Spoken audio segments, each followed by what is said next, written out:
தொழில் உங்களுக்கே சொந்தமாக தெரிஞ்சதுன்னா இந்த பிரச்சனை வராது. இன்னொன்று உங்கள் பொருள் கொடுக்கறது புறமே நோ ராயல்ட்டிலாம் சொல்லுவாங்க. எண்ட் ஆஃப் த டே எல்லா பொருளையும் கமிஷன் வைக்கிறாங்க. இது எல்லாருக்கும் தெரிஞ்ச விஷயம் தான். ஆமாம். இப்போ டீ தூள்லாம் நீங்கள் மார்க்கெட்டில் வாங்குறதோட கொஞ்சம் அதிகம் வைப்பாங்க. ஒரு பிட்டு என்ன போடுவாங்க அப்படின்னா, சார் கன்சிஸ்டன்சி டீ கடையிலேயே நம்ம டீ ஒரே மாதிரி இருக்கணும். ஸோ நீ எங்கிட்ட தான் வந்து டீ தூள் வாங்கணும் அப்படிம்பாங்க. காப்பி தூள் எங்கிட்ட தான் வாங்கணும்பாங்க. மார்க்கெட்டில் 500 இருக்கிறத அவங்க 700 கொடுப்பாங்க. மார்க்கெட் ரேட்டோட உங்களுக்கு கொஞ்சம் அதிகமாக இருக்கும்.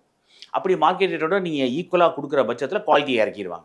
இப்போ பானிபூரியெல்லாம் பார்த்தீங்கன்னா சார், நாங்கள் வந்து ஃப்ரெஷ்ஷாக கற்றுக் கொடுக்குறோம். இன்னொன்று இது ஃப்ரான்ச்சைஸிக்காரன் பண்ணாலும் பரவாயில்ல. ஓப்பனாக சொல்லப்போனால் இன்றைக்கி கிளாஸ் எடுக்கிறவங்க பூராமே வந்து ப்ராடக்ட் விற்கிறாங்க. நாங்களே எங்களை எப்படி மார்க்கெட் பண்ணுறோம்னா 100% பியூர் ட்ரைனிங், 0% ப்ராடக்ட் சேல். இப்போ ஃப்ரைட் சிக்கனுக்கு ட்ரைனிங் கொடுக்குறாங்க. ஃப்ரைட் சிக்கன் ட்ரைனிங் வந்து மசாலா எண்ணெய் தான் வாங்கணுங்கிறாங்க. ஆமாம். இப்போ வந்து ட்ரைனிங் கொடுக்குறவங்க இது பண்ண ஆரம்பிச்சிட்டாங்க. இன்னொன்று ட்ரைனிங் வந்து ஃப்ரீன்னு சொல்லிட்டு இடையில மார்க்கெட் பண்ணாங்க.